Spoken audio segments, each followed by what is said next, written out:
नमस्कार दोस्तों, BEd first paper के अंतर्गत रूसो के अनुसार शिक्षा का उद्देश्य को देखेंगे।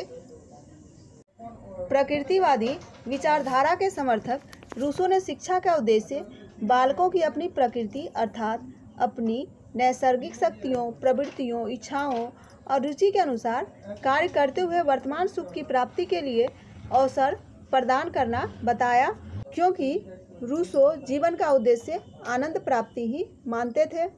यह उद्देश्य पूरी हो, इसके लिए बालक को जीवित रहने की वे कला सिखाना चाहते थे। बालक मजिस्ट्रेट बने, सिपाही बने, चाहे पादरी बने, कुछ भी बने, लेकिन सबसे पहले वह मानव उसको बनना होगा। उनका विचार है कि वह शिक्षा व्यर्थ है जो भावी जीवन के सुख के लिए वर्तमान सुख को बलिदान करे।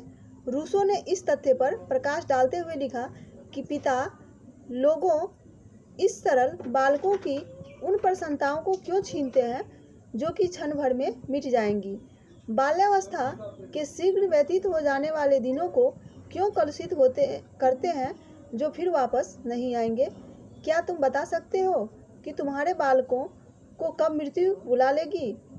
उन्हें जीवन का आनंद लेने दो, ताकि जब ईश्वर उन्हें बुलाए तो वे बिना जीवन के आनंद लिए ही न मर जाए।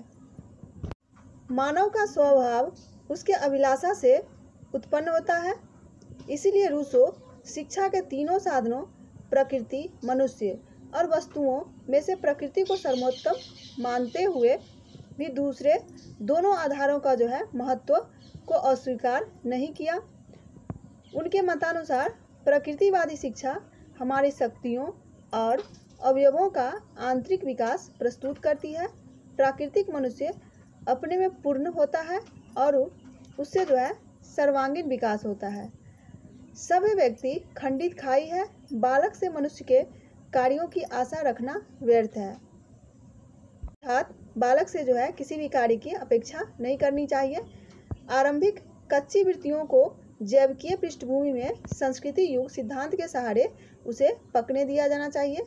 जीव विज्ञान पर आधारित प्रकृतिवाद के अनुसार शिक्षा का मुख्य लक्ष्य है सुख ही है। रूसो ने बालक के लिए शिक्षा का उद्देश्य को शैशवावस्था, बाल्यावस्था, किशोरावस्था, युवावस्था में बांटा। शैशवावस्था 1 से 5 वर्ष तक का उम्र को माना। इस समय माता पिता को चाहिए कि बालक को हष्टपुष्ट बनाए, क्योंकि कमजोर शरीर में मस्तिष्क भी कमजोर होगा। स्वस्थ शरीर में ही स्वस्थ मस्तिष्क का विकास होगा। दूसरा, बाल्यावस्था को उन्होंने 5 से 12 वर्ष तक का माना। इस समय शारीरिक व्यायाम, अंग प्रत्यंग का विकास तथा इंद्रिय ज्ञान पर बल दिया जाना चाहिए। तीसरा, किशोरावस्था 12 से 15 वर्ष तक की। इसमें शिक्षा का उद्देश्य बौद्धिक विकास को मानना है और उनका कहना है कि अब एमिल को उपयोगी तथा व्यवहारिक ज्ञान प्राप्त करने में सहायता दी जाए। एमिल उनका एक काल्पनिक बालक है। चौथा है युवावस्था 15 से 20 वर्ष। इस समय बालक को सामाजिक, नैतिक एवं धार्मिक शिक्षा दी जानी चाहिए। इस प्रकार से रूसो की शिक्षा का उद्देश्य मानवीय सद्गुणों का विकसित करना था एवं उसे सुरक्षा प्रदान करना। ऐसे समाज की प्रतिष्ठा करना जिसमें साहस, धैर्य, संयम, समानता, स्वतंत्रता सभी प्रकार के नागरिकों को प्राप्त हो सके, कोई बड़ा छोटा नहीं हो। तो ये था रूसो के अनुसार शिक्षा का उद्देश्य। धन्यवाद।